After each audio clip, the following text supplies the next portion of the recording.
Welcome to the Loc-A-Mania podcast, where we get locked up and locked in into all things wrestling. Please know that I'm your host, the Recruiter, with my two favorite faction members. The Chosen, and of course, as always, Ace. Indeed, please give us a follow on all social media platforms at ACW Locker Room. One word, two R's. We're going to focus all into everything draft, bloodline, backlash, France, possibly YS6, this king of the ring, queen of the ring stuff. We're all getting locked into it this very pod. But let's get it started. We're a little late on this draft stuff that what draft? I say they should go back to the old means of the draft, but a lot of people did not like the draft this year, as you were kind of alluding to earlier when we were talking pre-pod. A lot of people stayed on the same brand. Why have the draft if you're going to have people on the same brand? Why have the draft if you're going to say NXT can have picks, then NXT does not get picks? How do you guys feel about that? Well, first and foremost, NXT, I mean, that's developmental. Really, they're not gonna see like any like value in sending someone down right now, because right now the main roster is I think they could. I mean, but compared to like main roster and what's going on in NXT right now, they benefit from like building on their own, building from the ground up, where the main roster is kind of like open season and a lot of story is coming out from it. Shinsuke could have went down. I suppose. Honestly, I feel like the point of a draft is to shake it up, and they didn't. I think that's what they missed, and I think if they wanted to make this draft something different, then the roster should have got shook up. But a lot of people just stay where they were. A couple of call-ups, as per usual. It didn't feel like much of a draft. Like, not a lot changed. So, essentially, it's the same thing that we saw coming into this year. Yeah, I think I was watching like a What Culture, some very reliable source, or just some very, very good content creator said, I think out of around 10 rounds, 8 rounds of draft picks, only around like 5 people total got switched up. But I mean, real fans, like if you're a little bit more than a casual, you obviously know this is all predetermined. I say they go back to the old school way of doing it, where they kind of had a match, and then whoever won that match, that brand kind of got to select the pick. It's like you win, you get a pick, and it was just quote unquote random who got picked. So maybe let's say John Cena got picked, he's a champion. Now, if Raw wins another match, they can try to get their champion back. I feel like that would be better rather than right when you go in, it's like, oh, all champions barred. And after that, I feel like they kind of lost a lot of their magic in the draft, right when champions really couldn't be moved around or anything like that. Right now, I think they're just not trying to move anything. Set-wise, they're just really trying to title placements and build the value on that brand. I mean, I see what they're trying to do for it, but like you said, the nature of the draft is for that surprise factor of who gets what. And I do agree that I do miss how they did things back then, where it would be fight and whoever won that match got the draft pick for said brand.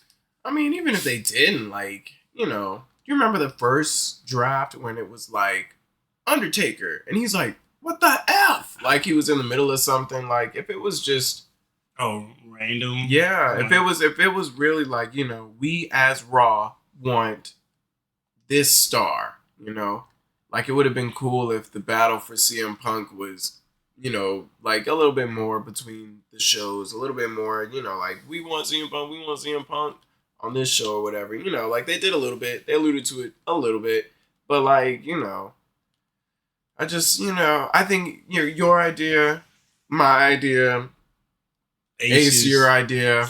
Anything would have been better than what we saw, and what we saw was the same old. Subpar. Yeah, so honestly, like the draft to me was just a pretty cool way to say, hey, some of these uncertain people are now certainly somewhere. Now, True. Jade's on SmackDown. Now, Elijah's been called up. Now, so Carmelo Hayes, it was just stuff like that. So, personally, like, I don't really, I don't think much of it. It felt more like an introduction to, like, the roster that's available. Like, okay, I can see what you're saying Raw with and that. SmackDown, like, it's not really a draft. It's like, here's who's here, and on which brand. Yeah, like who's, I don't want to say locked in, but who's And locked up? definitely a Raw superstar. So now it's not like you won't see a guy like Ilya on SmackDown and Raw, or Chelsea Green, somebody like that. Chelsea Green.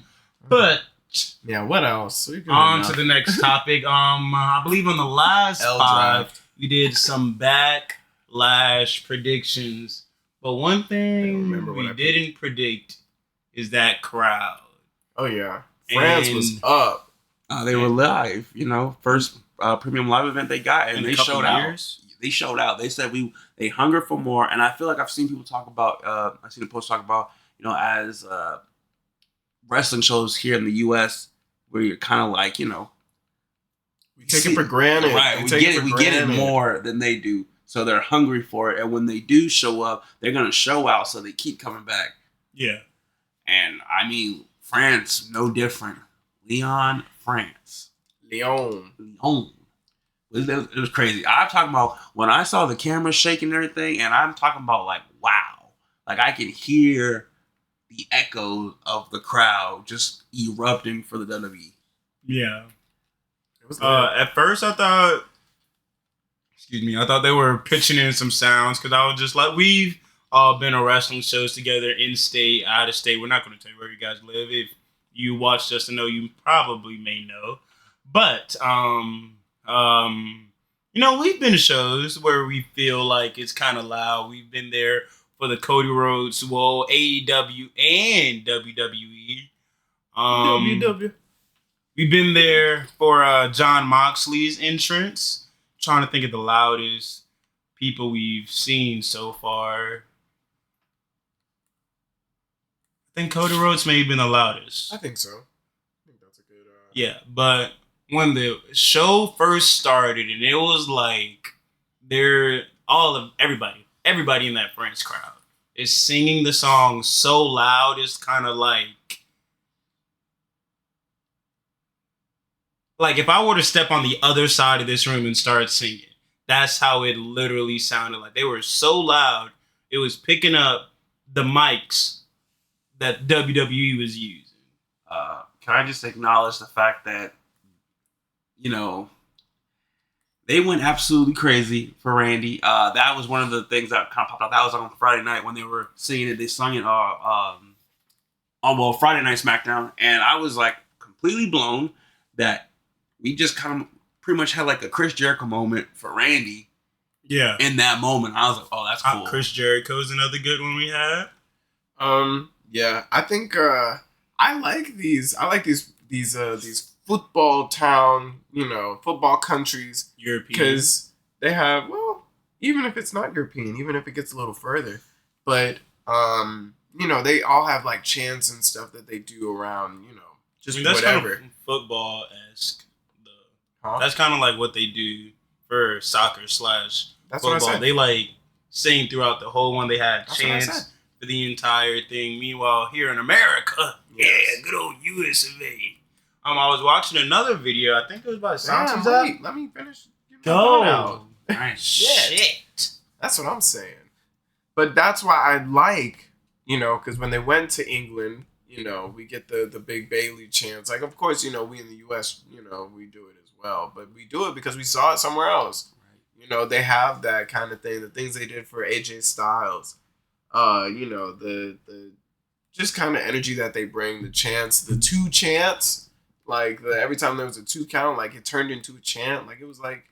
No, they were just saying only 2 in French. But I'm pretty sure that's from somewhere, or I don't know. No, I mean I get what you're saying. Right. So that. But yeah. No, I was doing Google Translate because I'm like, what are they saying? Because it's happening so much and it sounds like they're saying the same thing. So I waited for it 2. Then it was just like, oh, only 2. But yeah, Friends crowd possibly the greatest crowd I have ever seen in my 20+ years. That's 2 backlashes, if not watching wrestling. Because the other one was in Puerto Rico, and that also was a really hot crowd. I say they were only hot for Puerto Rican wrestlers, though. They weren't hot for everybody. That's what I disagree at, but at the same time, compared to like the Friends crowd, it was like unanimous. Yeah, I mean, like think about it like this. I feel like with France's like least popular person, you can compare that to Puerto Rico's Bad Bunny. You can still have an argument on who was louder because it turned into a concert for Puerto Rico when Bad Bunny came out, but it was a concert at the kickoff show. All Tiffany Stratton had it. What time is it? Somebody else come out. What? Go. Like they doing it for everybody. They loved everybody, and that is the main difference between a US fan and a fan anywhere else. Here in US, we feel like we're wrestling pros because we've watched it for a couple years and seen a couple old matches. Everywhere else, they just enjoy the product. And that's it. Well, I don't know if I'll say that. I think American fans are just marks. Yes, but I think they just they see it more often. It's just they're used to it. They take it for granted. Whereas we're kind of spoiled when it comes to like wrestling. When Leon has never, I don't know if it's their first or whatever their pay-per-view count is, but it's like this is one of their only chance. Like, if we only had one chance to watch wrestling, I'm sure the crowd would be really hot. Yeah, no, and they're gonna make a statement. Like I said, with that, I'm pretty sure there's gonna be another one down the line. Earn the right. Indeed, I'm seeing they won a WrestleMania in Backlash. Personally, I do not think WWE is gonna go outside the US for WrestleMania in a very, very long time. I don't know. If the money's there, they'll do it for sure. I think it's simple as that. But I mean, when you got to think about travel for all the superstars, the equipment for all the superstars, the ring, any kind of like they have a steel cage once they got to get that over there. I feel like WWE doesn't want to risk putting all those financials in not a lesser stadium, but a smaller stadium where they're not going to make as much money. I mean, and they're not going to have as many people go there rather than people come to America. I think that's false. I think they might actually make more money. The fact that they had the biggest stadium show outside of the country should be the leading example of why it might work out.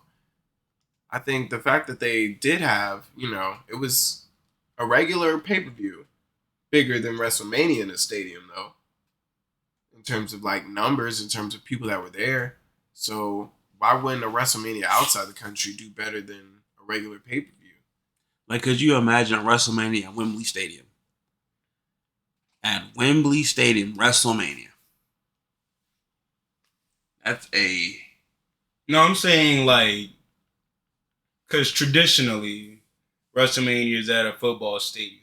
I don't know any footballs, like American football stadiums. I mean, I don't know any, like, European or anything like that soccer stadiums are bigger than a football stadium.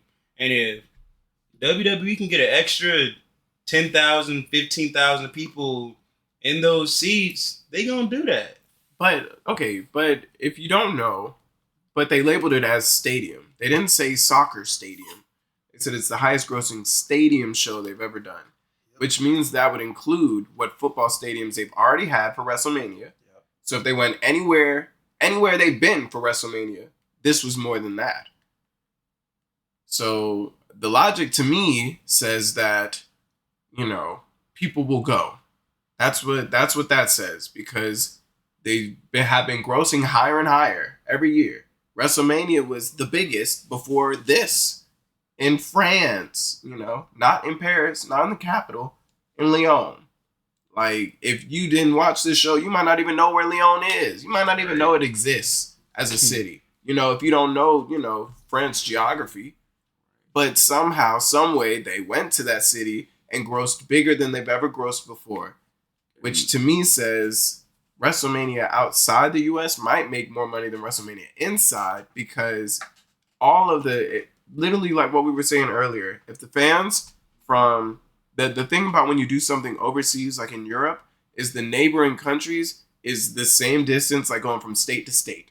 You've got, Spain, you've got, the Italies, you got, right, if they're from, England or whatever, you can get to, Lyon fairly easily. In which case, not only do you have the Paris, demographic, but you've got the other neighboring countries' demographic, which is why, Wembley Stadium was such a big show. People came from all over, but it was all over, the European countries. Us Americans went over for it. I think they've got it. I think it would be in their favor if they did it, as long as they, are willing to put the money up. Like, yeah, I second that. It's an opportunity, especially if you see numbers like that. You can only imagine what it's going to be like for like those big matches, especially like on a WrestleMania level event. So, yeah, I think WrestleMania outside the country I think it looks good. I say within the next 5 years, but definitely not within the next 3. I say, so WrestleMania is confirmed for Las Vegas? Is that what that is? Yes. I think maybe next year. For 42? Year after Las Vegas, yeah.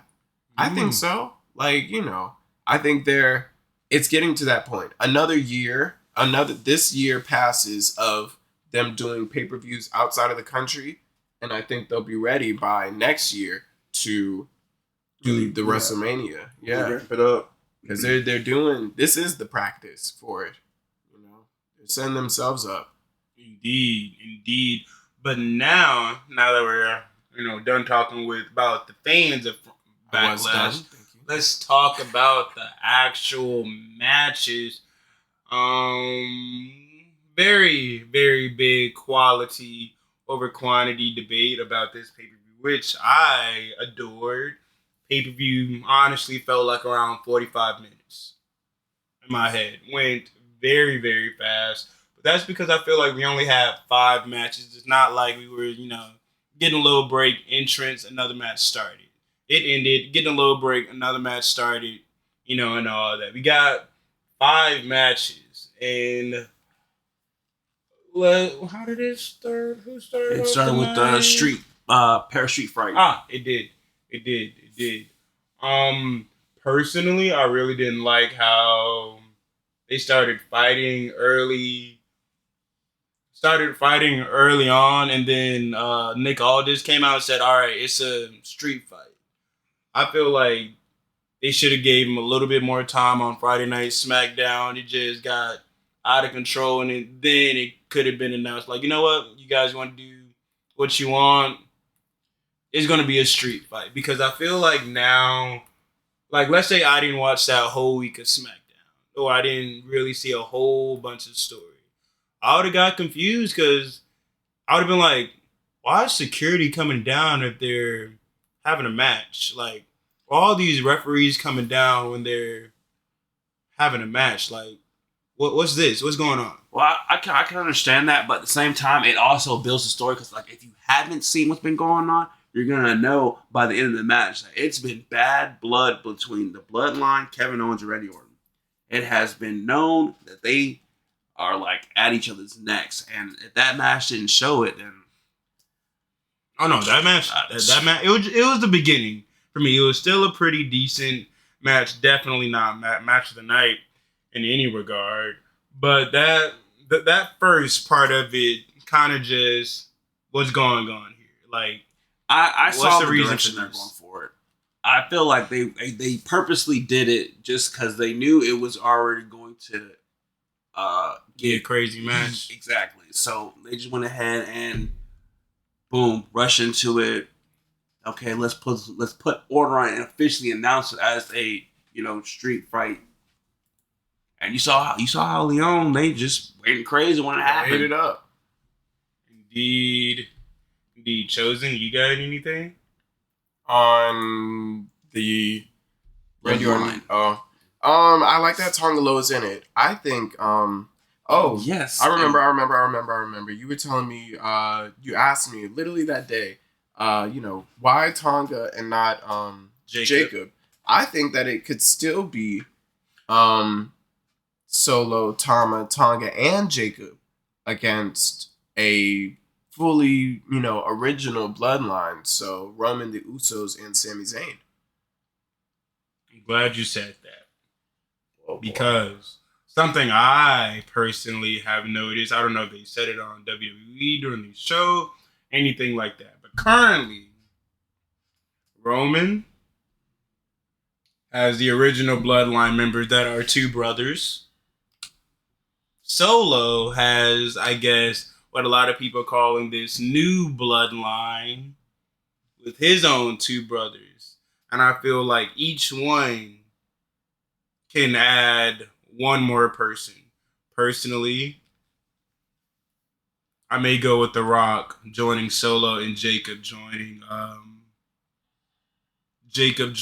Roman. I'm gonna have to disagree with you. The Rock could, but we have to wait for his schedule to open up again. He doesn't strike me until around WrestleMania time again. I feel like we'd see Rikishi back before we see The Rock. And I only say Rikishi because I feel like by the angle, I think Jacob, the youngest, is going to side with Solo. Because, while Roman's gone, he's technically in charge. Well, technically, the wise man I say is in Solo charge. put himself in charge. I think he did. Exactly. Because technically, like I said, Paul's supposed to be in charge, but Solo taking over. I think Jacob would fall in line with Solo.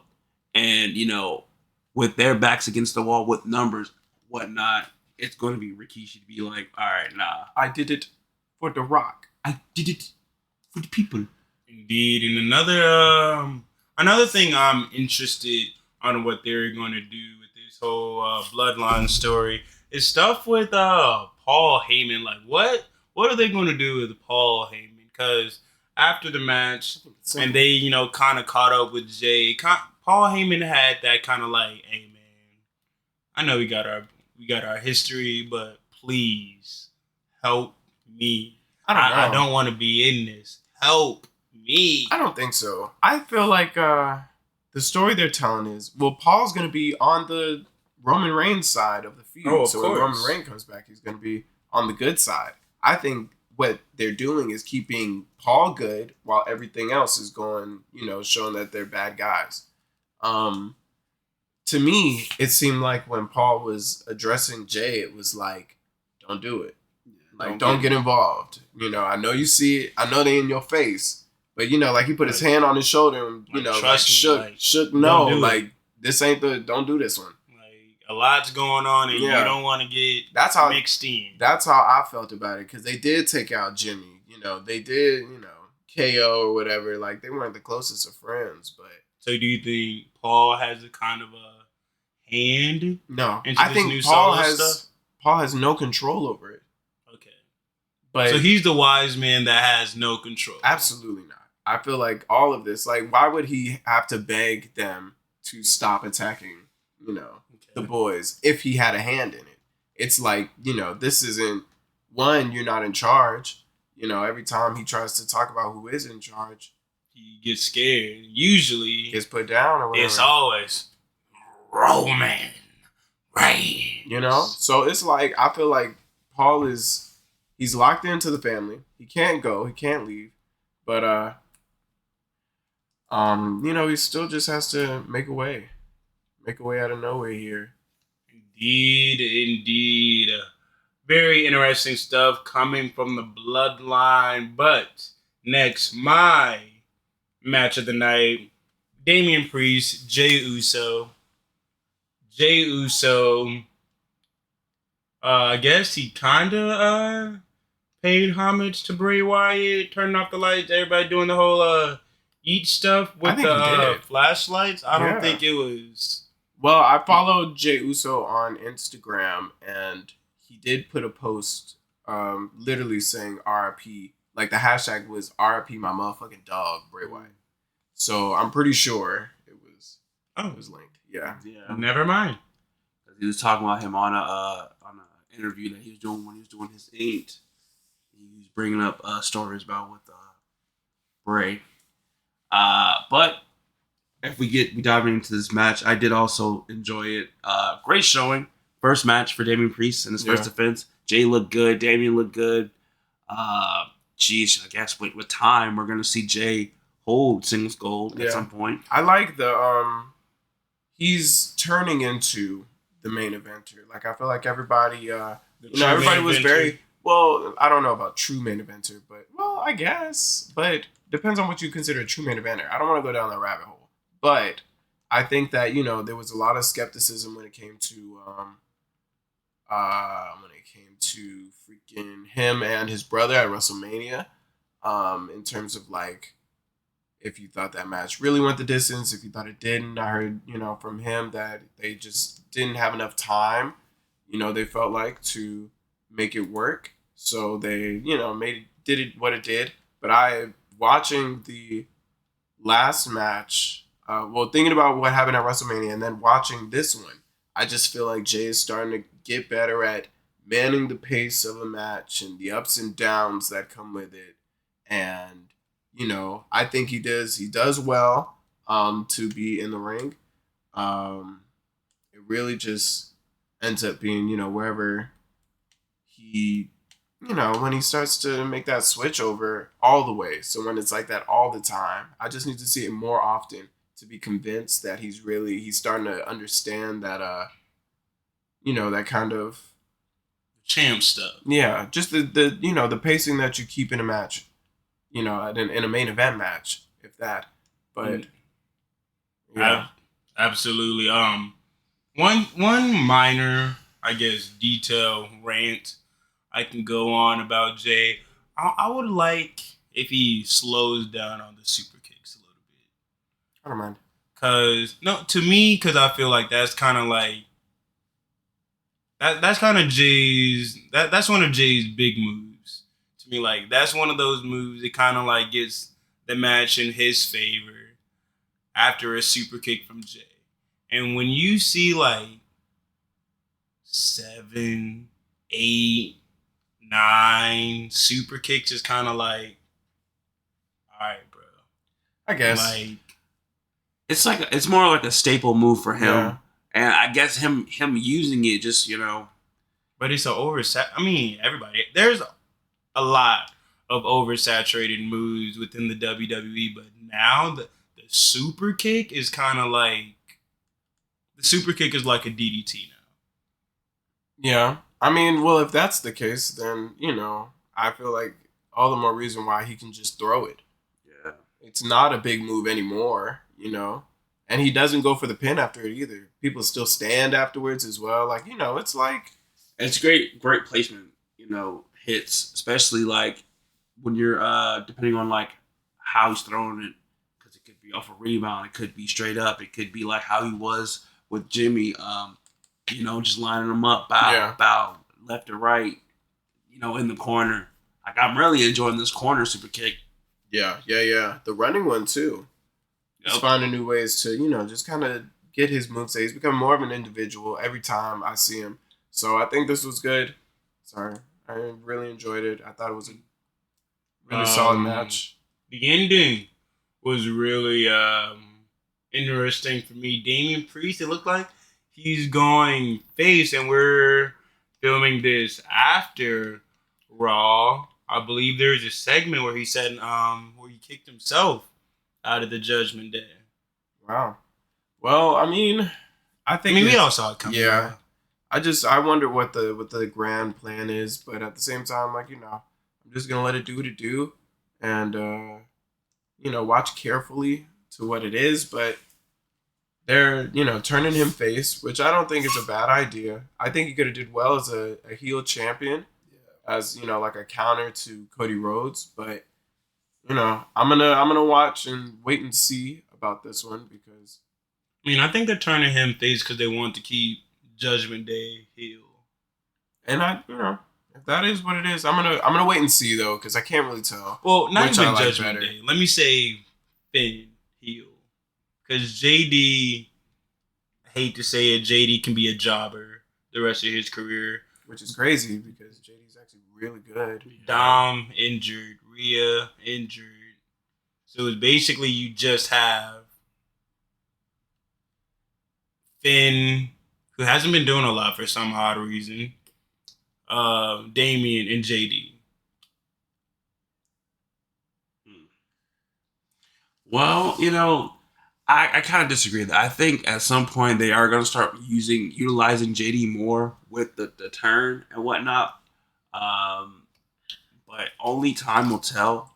I was surprised though to see it'd be Damian. Because honestly, I thought he was just going to be screw it and then kick Finn out. And then it'd be Finn, getting the face run. I want them to stay together for a while. Because my pick for money, my pick for Money in the Bank is for Finn to win. I say they should have stayed together. And it's kind of like a redo or like whatever of like Evolution. Oh, like there's something constantly in with the group. So it's like Damien's like, hey, you're going after Cody, right? And Finn's like, yeah, no problem.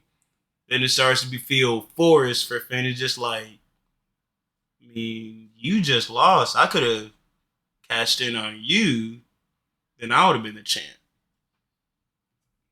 Damien starts saying, no, don't do that. You got to think about it this way. Then one day it's just like they beating up somebody after a Damien match, possibly a Damien defense. Damien throwing everybody away. Next thing you know, he get hit with a shotgun drop kick, and it's like, whoa, what's going on? Yeah, I don't know. I really wanted them to stay as a heel group, honestly. I wanted the whole group to stay together, but I think it just benefits injuries. Yeah. It is what it is, I suppose. Oh, man, they're just pulling the rug over our eyes. Was that your match of the night? Chosen? What? Damien J? No. All right. Well, on to the next match. We have the triple threat, another very, very, very good match. We have Bayley, Naomi, and Tiffany Stratton in a match all together. Obviously, Bayley won. She defended her title. I say Bayley and Tiffany should do some work together. They should keep it going. They should do some work together. Or Tiffany should win the Money in the Bank. I don't know.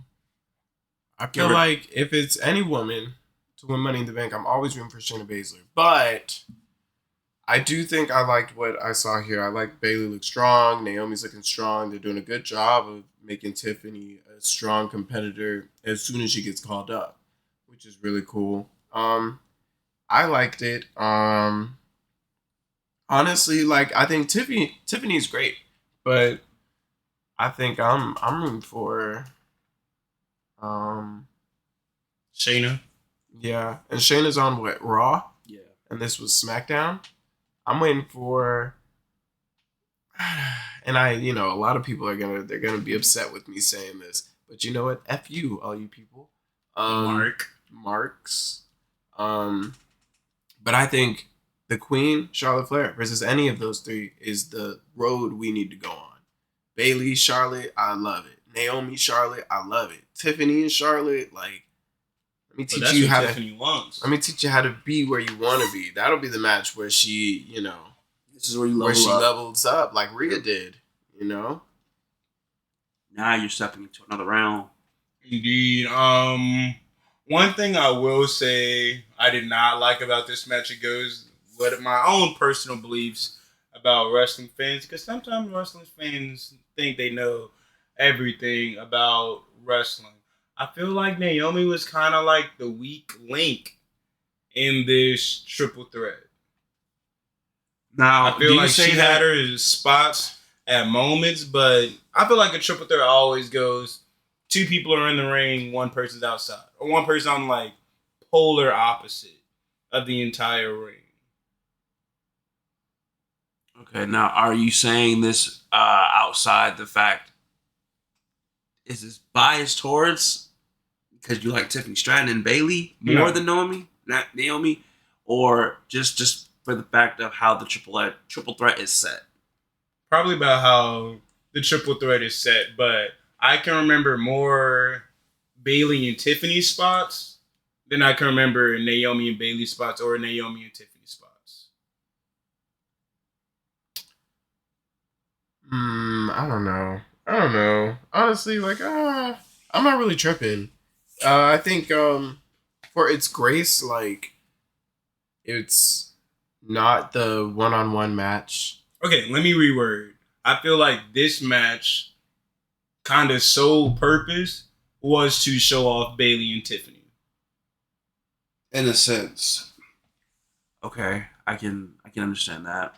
It was opportunity for a young star like Tiffany to get a chance, and Naomi, who's just making her return. Yeah. So I think it was also a way of keeping Naomi high so she didn't go cold. And she's still safe since it was a roll-up win.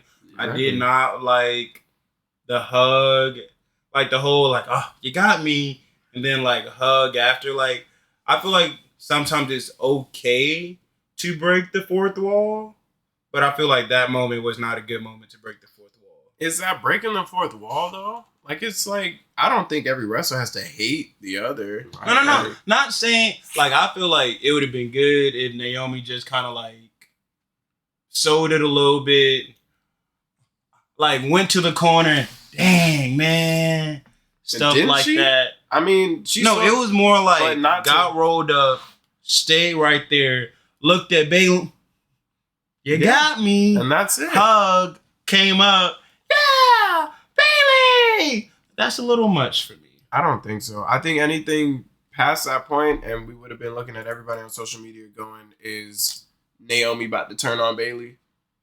I think if anything was a little bit more than what she did, then it would have been like Naomi's about to turn heel, off the roll up. But, I don't think I think the fourth wall is now built into the WWE system. You see the backstage. You see who's friends with who. Naomi came and convinced Bianca Belair to be on her side to assist, with Bayley.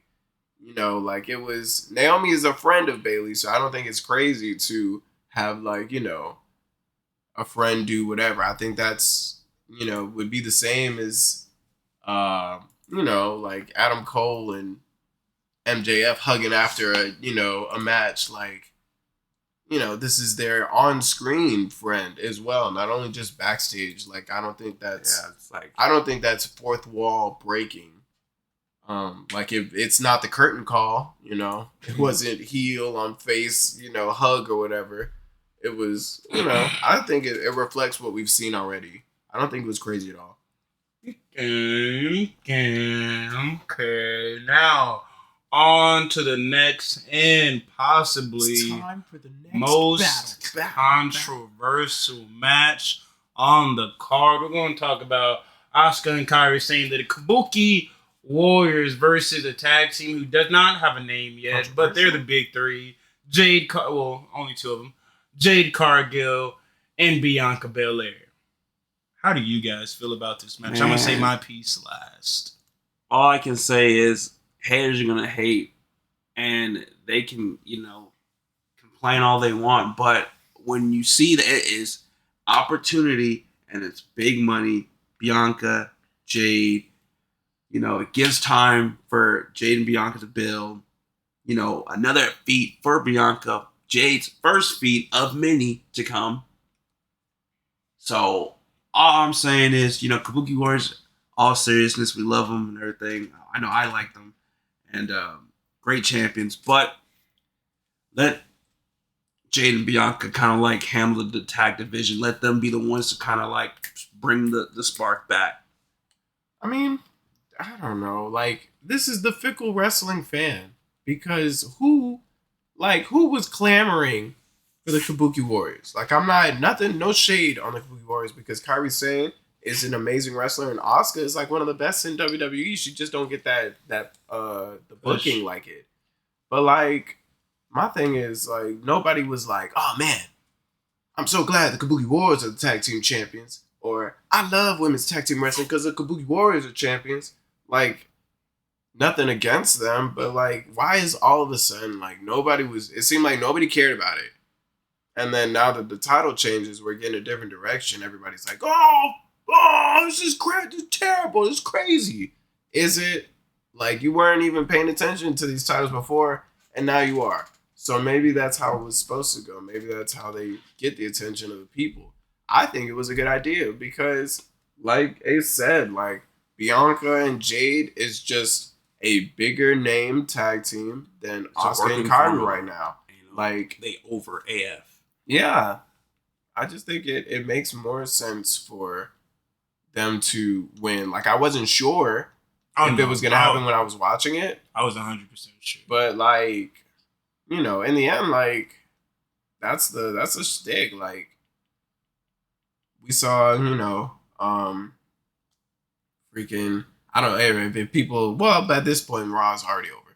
But we saw on Raw, like, they're doing, like, work for the group. Like, they're not, like, doing, like, the major tag team spot on the show anyway. They're, backing up EO. They're, jumping folks or whatever. Like, I don't understand the big brouhaha about Jade and Bianca. And, I still think that Jade still is getting into the habit of, like, working in the ring. There were moments in the ring that I saw that it was like, okay, you'll get that in time. But, like, I don't know. I think everybody is kind of tripping about it, but that's the fickle wrestling fan. Like, they weren't happy before the tag title change, and now that the tag titles have changed, they're still not happy. Like, honestly, what did you want? Indeed, I'm a member of the IWC, so I get into a lot of arguments on social media by these wrestling mark, and I'm a mark myself if I say so myself. You do, but shut up. But my biggest grief about this match. Grinds my gear. Should most wrestling fans knew Jade and Bianca was gonna win? Yes. Should have most wrestling fans should have known Bianca Belair was gonna do over 80% of the work in that match. My issue with that match, I feel like two things, maybe three. One, I feel like people are gonna I feel like people already invalidate Jade and Bianca purely because they're black.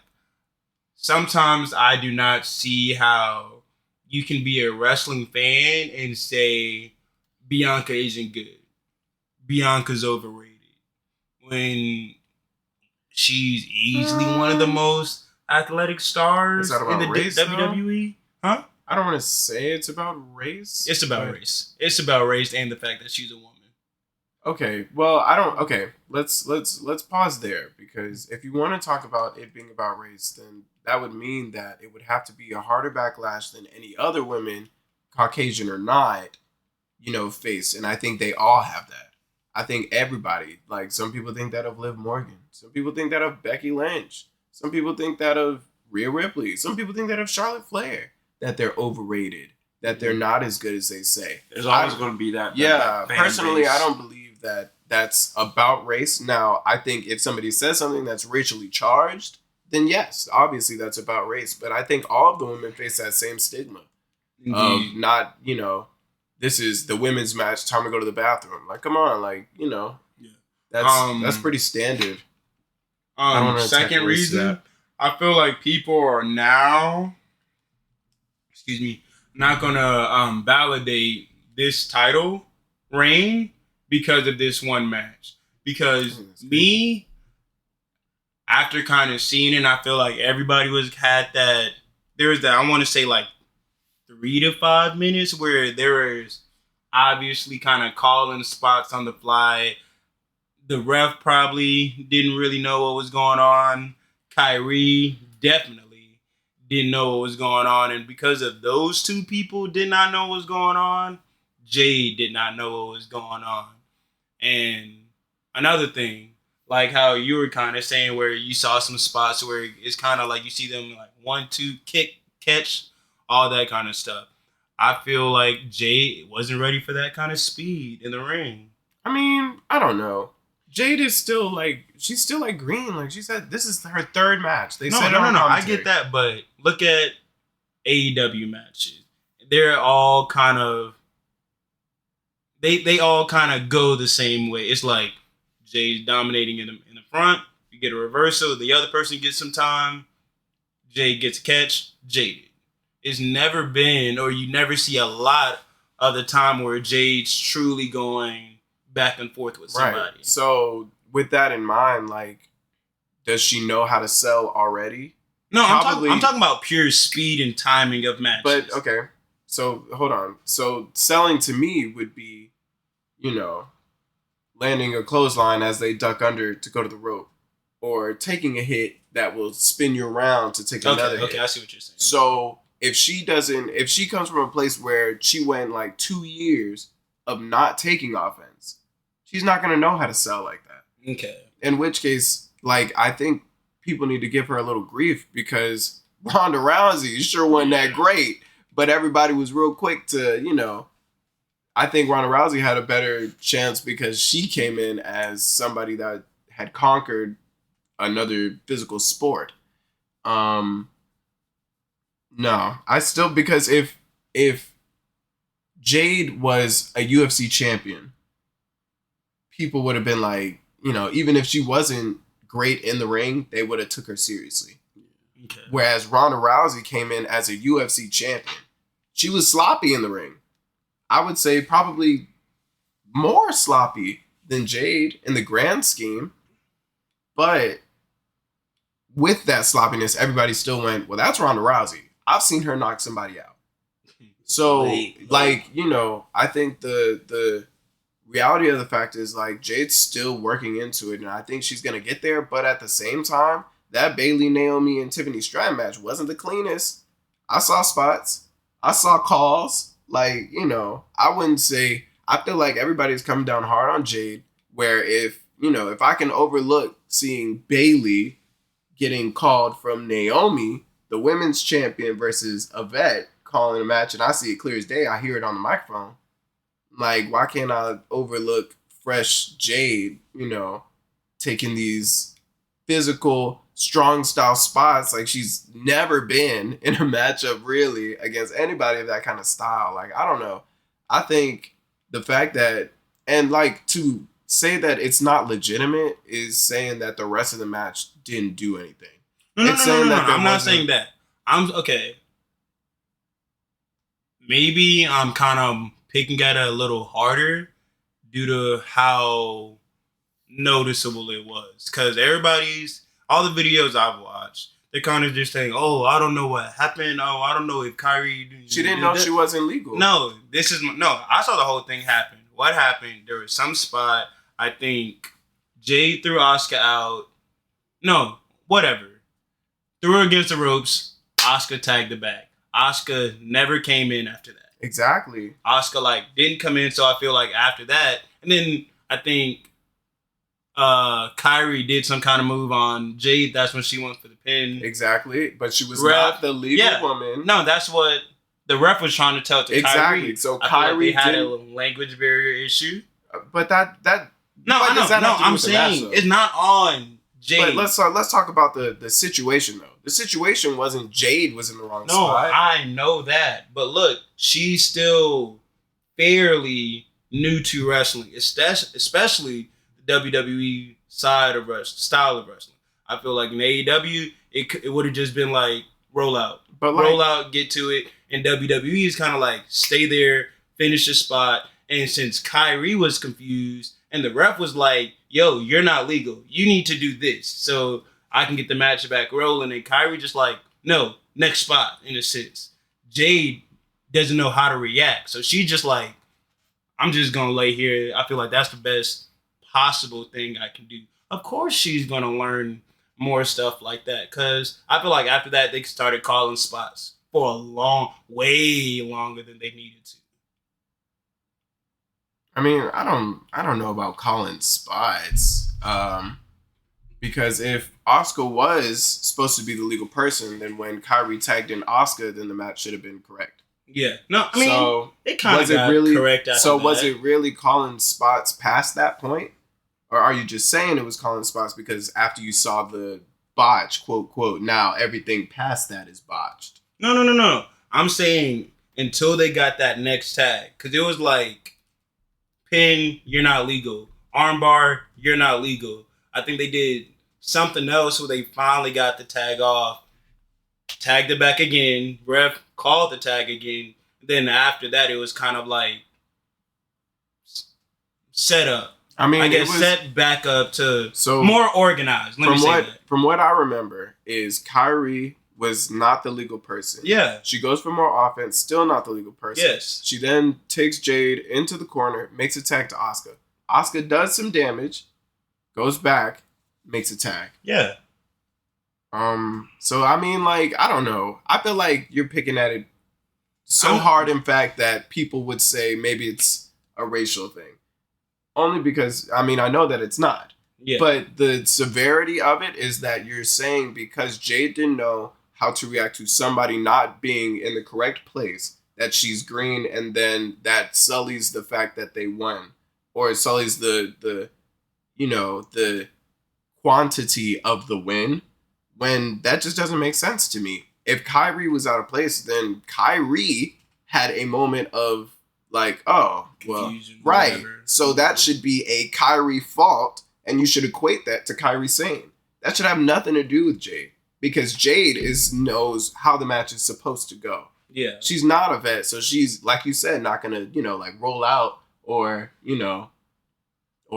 she called the tag or whatever for Kyrie to know. Yeah. So like, I don't know. I feel like you're really digging to the point where like Jade can't do anything to the point where we're getting mixed up. But I feel like you're digging to the point where it didn't matter what Jade did in the grand scheme, because the other parts of the match that might have involved her, if it was a botch from somebody else, you equated to Jade's botch. That's what I'm saying. So We're getting mixed up. because you counted this Kyrie Sane botch as something that looked ill on Jade, when that was just something Kyrie Sane should have kept track of. If Oscar tagged her, she should have known she wasn't the legal woman. She might not have knew that Oscar tagged her or whatever happened with Kyrie. But the fact that Jade didn't, sell a certain thing doesn't make it less of a quality win that Jade and Bianca won the tag titles, or that, it illegitimizes the fact that the titles changed. That's what I'm saying. These nitpicky things are things that are nitpicky, but in the grand scheme, like, that botch really wasn't a big thing. Like, I just happened to come around. I was in and out watching it the first time. Well, really the only time. And I just happened to get there while this was happening. But I could have very well, missed this, and the match would have still been fine. You know what I mean? Yeah. No, I'm not saying it was Jade's fault. I'm just, I still say... But you said there were 3 reasons why you felt that way. That it was illegitimate. I feel like other people... I'm not going to say it was illegitimate, because even seeing that noticeable... No. I say other people. Even me seeing that noticeable because I wouldn't even call that a botch. I'll say what is that other that was people? The fickle fan? miscommunication. I'll say that was a lot of miscommunication, and other people are gonna say, "Oh, that's not legit." You saw that because I was seeing tweets that people WWE should fire Jade after that.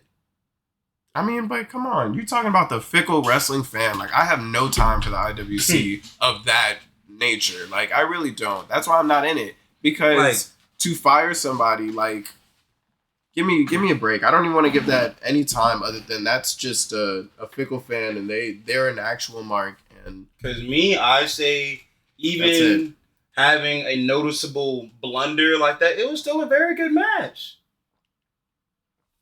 Definitely not the best match, but I've damn sure seen worse matches. than that. exactly, I think With no botches. that's so to me the Sorry, outlook guys. of that is just little picture when it's a big picture. They're looking at literally a minute, 2 minutes of a match versus the however long it was, 15 or whatever. You know? 15. And you know what? The last thing I'm gonna say about that match was the fucking ending sequence was fucking fire when Bianca came in with the KOD after Jade did the powerbomb. Ooh, switch it around. Ooh, Gotcha. caught her. Gotcha. Ooh, jaded. Bam. Like, Gotcha. I don't care. I don't care what I saw before that. For that freaking moment. That was some video game shit. Pure strength That was- on display. Catch finisher from a powerbomb position, and she switch. So Gotcha. Oh, I thought gotcha. it was fine. Like, people who are coming down hard on Jade, like, you're a mark, and I hope you have a mark ass life. Wow. You're a mark, and I hope you have a mark life. That's what I think. Like, people are just so like rough on people. Like, if I mean- LeBron had a bad game, it wouldn't be fire LeBron. Like, What's wrong with with U.S. wrestling fans? fickle fandom. I don't care. You guys have anything else? Funny story. I got into it with this guy on Twitter about the whole Jade thing, and I was just like, because he was talking about like, why do people always, come after wrestling fans saying, "Oh, you probably never did a push up in your life." I'm just like, no offense. If you're not in the healthiest condition weight wise, or have never taken a bump in your life, shut the hell up. Shut up. You have no room to talk about something of the nature of pro wrestling. That's like if you never shot a basketball in your life and you want to say LeBron James is the worst basketball player in the world. But that is still the way that it is. That's how people look at it. It's fickle fandom. Like, to give my energy to it is a waste of life, I feel, almost, because And that's the lovely, lovely IWC community. But as we wrap up Backlash, We didn't talk of about- course, you got one more match and a couple more topics. We got, of course,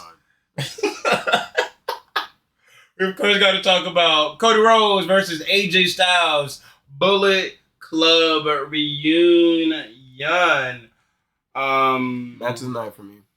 Huh? Match of the night for me. Now, I I need to can know, agree with that. I need to know why people are hating on this match as well. I I don't feel care. like they were nitpicking this Okay. match just because they saw from this match. Now people are unsure of Cody Rhodes, and it just to me makes I'm sure of Cody. What? it makes no sense. And I'll get to it. I was seeing posts about how people kind of didn't feel like Cody was in the right headspace in that defense. Now, I don't know who started it, but all I know is I'm seeing this post, and we talk about the fickle fans, speaking their mind. But he felt that the Cody Rhodes that we got in the Hell in the Cell against Seth Rollins, the Cody Rhodes that we got against him and Roman Reigns in the first encounter, we didn't get that Cody Rhodes in this match against AJ.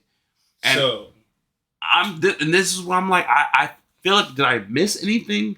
Because I rewatched that match, saw it the first time, I was like, okay, I'm seeing Cody Rhodes show up in this match. So, well, let me give these wrestling marks some history. There's not been a whole lot of Bullet Club leaders. No, But two people who's been Bullet Club leaders, Cody Rhodes, AJ Styles, for sure. And you telling me they've never wrestled before? Yeah. And their long history where they've always kind of followed each other with federations, whatever you want to call it. They've all been to Indies, New Japan, TNA, and WWE, and they have never had a match together. People are saying AJ Styles is washed at the age of 46. 46. 46? And damn, Cody Rhodes is like 35? In his top of his prime? And you're saying he's washed after a match like that? Sorry, headphone users. Honestly, the thought that I was trying to understand is, where is this fan coming from? This is obviously someone that's not like seeing. They never saw AJ Styles in TNA. So I don't care. But see, no, the thing is, it wasn't pointed at AJ. It was pointed at Cody Rhodes. I want to go home. I mean, but what are we talking about? We're talking about the fickle fandom, the people. Like, one, this is title defense 1 for Cody Rhodes. It's not WrestleMania against Roman Reigns 2 or 1. Both were big. It's not. And you know what's funny? The fact that it's like, they're like Cody Rhodes from the Hell in a Cell. You mean the third time him and Seth met? Not the first, not the second. Might I remind you that Cody Rhodes had that. Cody Rhodes, I mean, no, it doesn't even matter. Like, the fact that people are, off of one defense, are saying that Cody might have lost the juice is like forgetting that he had a feud with Shinsuke Nakamura that nobody was loving. Or that, you know, he had regular matchups that weren't the match of the night, but were just solid matchups on the way to him being what he is today. Yeah. Like he's never had a match that wasn't those matches. Like, it wasn't the Hell in a Cell or WrestleMania. Like, then even with that match, I feel I'm not the biggest story guy. I'm much more of a traditional in-ring wrestling type of guy. But even in that match, I feel like the main story was everybody saying AJ's washed. Everybody saying kind of Cody Rhodes is overrated as a champion. This and that. Weren't they just the Cody crybabies? Exactly. And keep in mind, when it was AJ versus LA Knight, everybody's saying, "Oh, we want Cody AJ. We want Cody AJ." You got it. Damn near, depending on who you ask, 5-star match, and you're still complaining. I say AJ did what he needed to do in that match and prove that he is not washed when he's not even in his prime anymore. Well, and Cody did what he needed to do, saying, "Hey, I'm not overrated. Somebody can hit me as hard as they can. I'm gonna hit them back harder. They want to hit me harder. I'm gonna come back." That's what that match was. That's what that match gave. One thing, shout out to Triple H. It was one finisher done in that match. I hate seeing, no offense, I hate that triple crossroads. Yes, crossroads. I hate it. I understand it, but 3? It was the tribal chief. Come on. We need it every time. If he does that once, we need it every time. If he does that once, and that's the only kind of like crossroads I see throughout that whole match, is like that one set of 3, cool. But if I see like 2 Cody cutters, 2 regular crossroads, and a crossroads Trinity, I'm like, all right, bro. Well, okay. If it's a big match like Roman, yeah, cool. But I say at max, you should be seeing like 2-3 finishers to put out people. And I mean, I don't know. I think that's It depends. It depends. I think the fact that this wasn't Roman Reigns at WrestleMania is exactly why you didn't see it. Um, I I digress about all the negative things about this match because it was really good. The freaking crowd was amazing. The energy was there. Like, I watched enough of the whole show to know that that match had the reception that it needed the whole match. Like, for both sides. Like, I know Naomi had her moment, but there wasn't chance for, Naomi Yeah. whenever she got offense. When any time AJ got offense, it was a no, no, no, no. No, no, no. The cool stuff, and people are gonna root for Cody.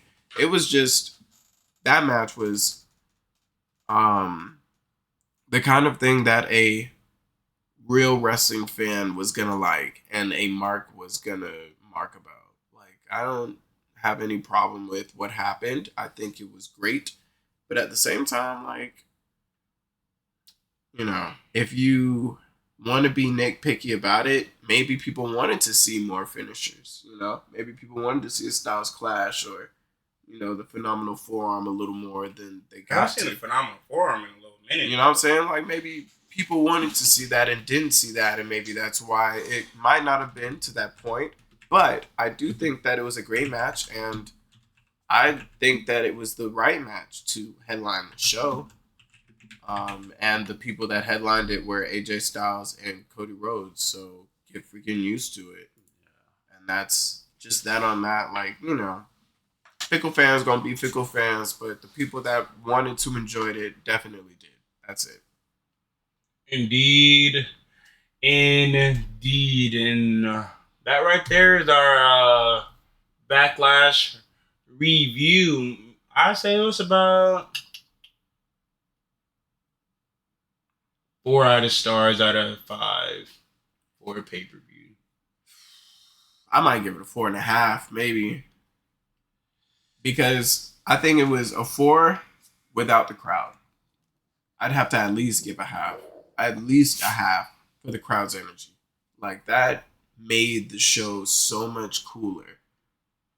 The fan interaction definitely was a bonus, and I think it definitely put a different overall on the show itself. Because without the fan going crazy like it did, I think we still had a good show, but the crowd really put it over. Yeah. And I just can't imagine, like, I know, like, anywhere it would have been, like, even if it was in the U.S., like, it would have got some sell. People would have still reacted to it, but the kind of, the energy that was in that arena just really made everything really great. And so, yep, it worked out. Indeed, indeed. And before we wrap everything up, we must talk about King of the Ring. Let me just pull this up. What are you gonna talk about it?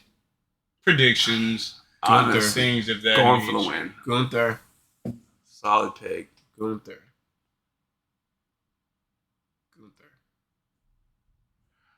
Where is it? And then Gunther. Here we go. So,